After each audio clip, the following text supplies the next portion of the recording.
მივესალმები და მშვიდობის სულს ვუსურვებ ყველას, ვინც ახლა ეს ჩემი ვიდეო გახსნა. მე-20 საუკუნის უდიდეს წმინდას, მცხეთელს, სალოს, მამა გაბრიელს, რომ არ ეთქვა. ადამიანის სამშვენელი მის სისხლშია, მაგრამ სისხლი არ არისო. ამ 12 ვიდეოში ნაარსი, ასე თამამად და ლოგიკურად ჩემში ვერ გაიხსნებოდა. ადამიანის სულიერი ანატომია. საუბარი მეორე, სამშვენელი. მივყვეთ იმ ქრონოლოგიას, რომელსაც მოციქული პავლე გვისახელებს და ვისაუბროთ ადამიანში მყოფ მეორე დამოუკიდებელი სიცოცხლის მქონე ორგანოზე, როგორიცაა სამშვენელი. რა არის სამშვენელი? როცა თქვენი პატია გული დედის მუცელში ჩაისახა, როდესაც გულმა მიიღო რიტმული ფეთქვის სიცოცხლის ძალა, აი მაშინ შემოვიდა თქვენში სამშვენელის სული. დაბადებისას ჰაერის ნაკადის პირველი ჩასუნთქვაც ამ სამშვენელის ძალამ გაგაკეთებინათ. ბევრი იტყვის, ეს ხომ ცხოველებსა და ფრინველებშიც ასე ხდება. დიახ, ყველა ხორციელზე ასე ხდება. ამაზე ქვემოთ ვისაუბრებ, მაგრამ ადამიანის სამშვენელში რაღაც განსხვავებული და აღმატებულია. ამაზეც წინა ვიდეოშიც თქვი, როდესაც ანბანი დავასახელე და შემდეგშიც ვისაუბრებთ. ადამიანში მყოფ უხილავ გულს სამშვენელი ჰქვია. ის ადამიანში მკერდის სივრცეშია განფენილი, ამიტომ მისი მოქმედებები გულის მოქმედებებად აღიქმება. ის არის აბსოლუტურად დამოუკიდებელი სიცოცხლე ადამიანში, დამოუკიდებელი გონება ადამიანში, დიახ გონება. ამაზეც ვისაუბრებთ მომავალში. როდესაც ოპერაციის დროს მკერდიდან გული ამოაქვთ, სამშვენელის სული ადამიანის სხეულში რჩება, რადგან ის ფილტვებსაც სჭირდება და ელოდება ფიზიკურ გულს, რომ კვლავ მიანიჭოს სიცოცხლის ძალა. გული თავისთავად არ ფეთქავს, მას სამშვენელის სული აძლევს იმპულსებს.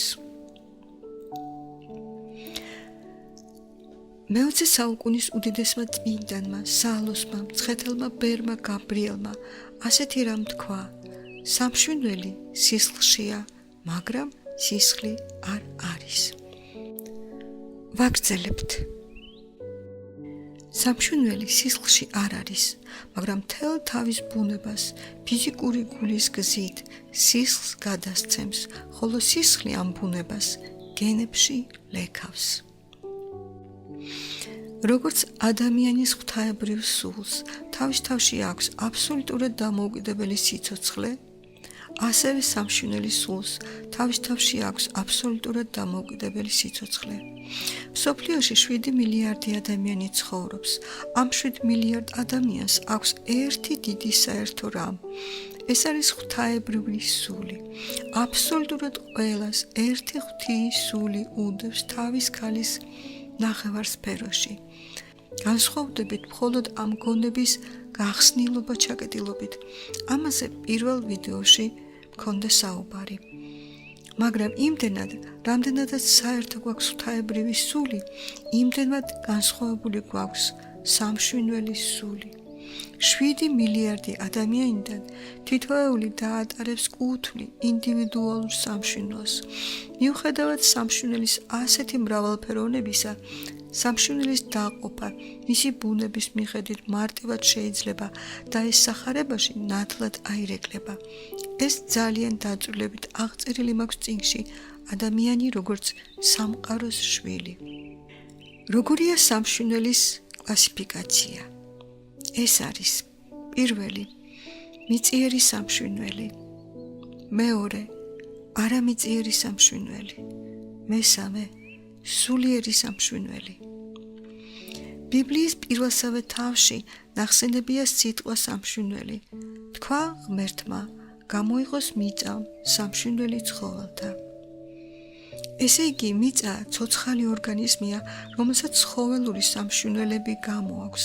ეს ძალიან ღრმად ჩამაფიქრებელი თემაა, მაგრამ ამაზე ვერ შევჩერდებით. ვაგრძელებთ. ცხოველებსაც თავისი სახეობების სამშვენელები გააჩნიათ, მაგრამ არა ინდივიდუალური, როგორც ადამიანს. წარღვნის შემდეგ ადამიანის მოდგმა ფიზიკურად დაგნიდა, ამიტომ ხორცის ჭამა დაიწყო. ბიბლიურ ნოეს ღმერთმა უთხრა, რომ ხორცის ჭამის დროს სისხლი არ უნდა მიეღო, რადგან ცხოველის სული მის სისხლშიაო. ცხოველს ღვთაებრივი სული არ გააჩნია. აქ იგულისხმება ცხოველის სამშვინველი სული. ეს სამშვინველი კი მიწიერია. სისხლის მიღების შემთხვევაში ადამიანი გაეძლიერებს თავის თავში მიწიერ სამშვინველს. როგორი სამშვინველი გააჩნია ადამიანს? ზემოთ წაღამ თქვი, რომ ადამიანს შეიძლება ჰქონდეს ან მიწიერი, ან არამიწიერი, ან სულიერი სამშვინველი. როგორი სამშვინველი ჰქონდა პირველ წყვილს დედამიწაზე, ანუ ადამ და ევას სამოთხისეული სამშვინველი როგორი იქნებოდა? ბიბლიის პირველ თავში ნათლად წერია სხეულზე, რომის შექმნილი იყო მტვერისა მიმღებელი ქვეყანისაგან. ადამს მტვრის სხეული ჰქონდა. სული რისი ან ვისი ჰქონდა? ღმერთმა თვითონ შთაბერა თავისი სული ადამს. ეს არც ერთ ცხოველთან არ გაუკეთებია ღმერთს. ამას ზოგიერთი მიმდევრებისთვის ვამბობ. ესე იგი ადამი ღვთაებრივ სულს ატარებდა. სხეული გასაგებია რისგან შეიქმნა და სულიერი გონებაც გასაგებია. გასაგებია რომ ადამის გონების სვეტში ზემოდან ქვემოთ მოემართებოდა სულიერი გონების მდინარე და რწყავდა ქვემოთ ქვეცნობიერი გონების ნაწილსაც. ის რწყავდა კიდევ მკერდში სამშვინველსაც, მაგრამ როგორ სამშვინველს? ადამის პირველქმნის სამშვინველზე არაფერი წერია, მხოლოდ ადამიანური ლოგიკით შეიძლება ვივარაუდოთ, რომ ის სრულიად არამიწიერი იყო. რატომ? იმიტომ რომ მიწიერ სამშვინველს არ შეუძლია სული წმინდის მიღება. სახარების ბევრი ადგილი ამის დასტურია და კიდევ არ შეიძლება კიდევ ის, რომ მათ სულიერი სამშვინველი ჰქონოდათ, რადგან ეს იქნებოდა სრული გარანტი მზარდ-ზარეულად ცხონების მიღებისა. მათ ამისთვის წინ სერიოზული გამოცდა უნდა ჩაებარებინათ. აი ამიტომ დიდი ალბათობით მათი სამშვინველი სრულიად არამიწიერი იყო, რომელზედაც სული ღვთისა გადმოდიოდა. ეს შეცოდებამდე, მაგრამ რა მოხდა ადამსა და ევას შიგნით, როცა აკრძალული ხის ნაყოფი იგემეს? სამოთხეში აკრძალულ ხეს ერქვა კეთილისა და ბოროტის შემეცნების ხე. ესე იგი ეს ხე იყო შემეცნებისა. თუ შემეცნებისა იყო, მაშინ რაღაცა სახის გონებისთვის იყო განკუთვნილი. ისეთი გონებისთვის იყო განკუთვნილი, როგორიც თვითონ ეს ხე იყო. და როგორი იყო ეს ხე? ორ პოლუსოვანი, ორ ბუნებოვანი, დუალისტური ბუნების ხე იყო. ის იყო კეთილიც და ბოროტიც. ის ადამიანში დაბადებდა დუალისტური ბუნების სამშვინველს. ცხოველები არ არიან ბოროტნი და კეთილნი. ეს ადამიანშია ერთდროულად ბოროტი და კეთილი პოლუსი, მარჯვენა და მარცხენა პოლუსი. სახარებაში მარჯვენა-მარცხენა პოლუსების ბუნებაზე აშკარად მოჩენს ადგილები, ანუ ჩვენი დუალისტური სამშვინველის პოლუსები. აი ასეთი სამშვინველი დაუტოვა მთელ მომავალ კაცობრიობას ადამ და ევამ, დუალისტური.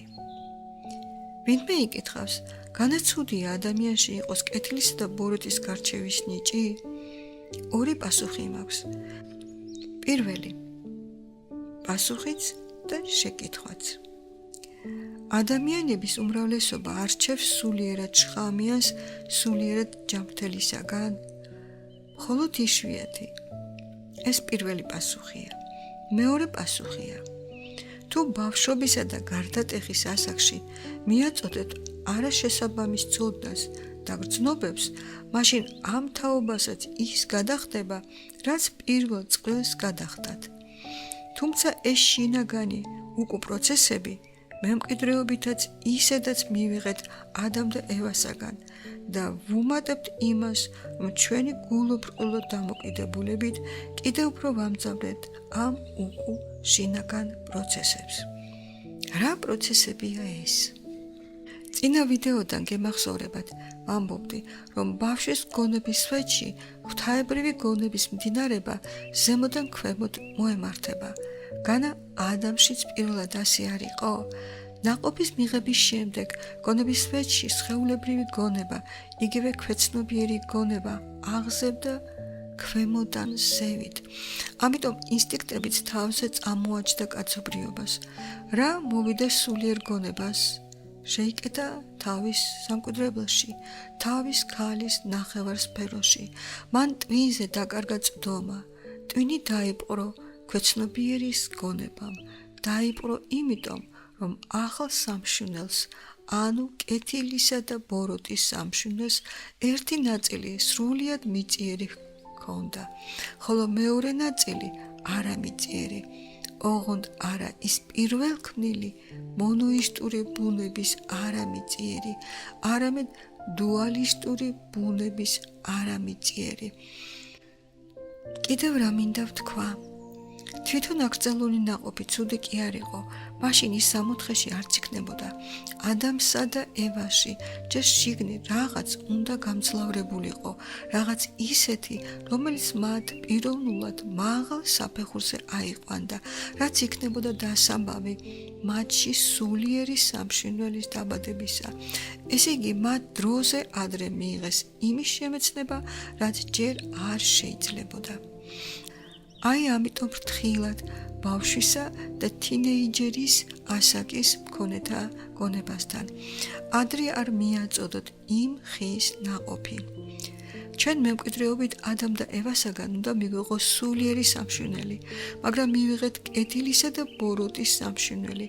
ამიტომ გააჩინა ევამ ორი ვაჟი, ბოროტი და კეთილი, მიწიერი და არამიწიერი.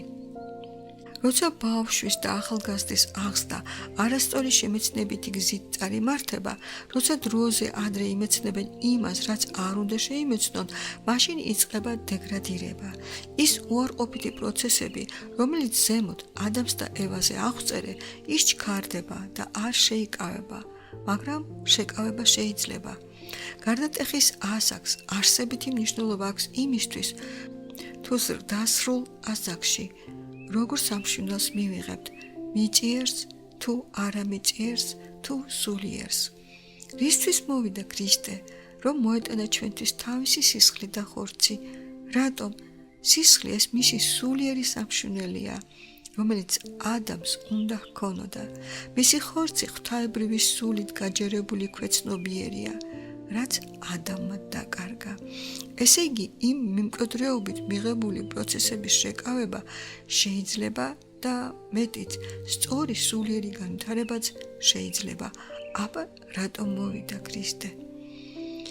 აქ დავასრულოთ დღევანდელი საუბარი სამშვილდელზე და შემდეგი ვიდეოც დაეთმობა ისეთ ამოუწურავ თემას, როგორიცაა სამშვილდელი. მათ კი ვისაც დაწვრილებით აინტერესებს ადამიანის სულიერი ანატომია, რომელიც ძალიან მოკლედ არის მოცემული ამ 12 ვიდეოში, შეგიძლიათ გაეცნოთ წინგს ადამიანი როგორც სამყაროს შვილი. წინგს საჩუქრად მოყვება ჩემი მოგონებები მამა გაბრიელ სალოსე. დაგვირეკეთ ნომერზე 577 30 80 11. მადლობთ.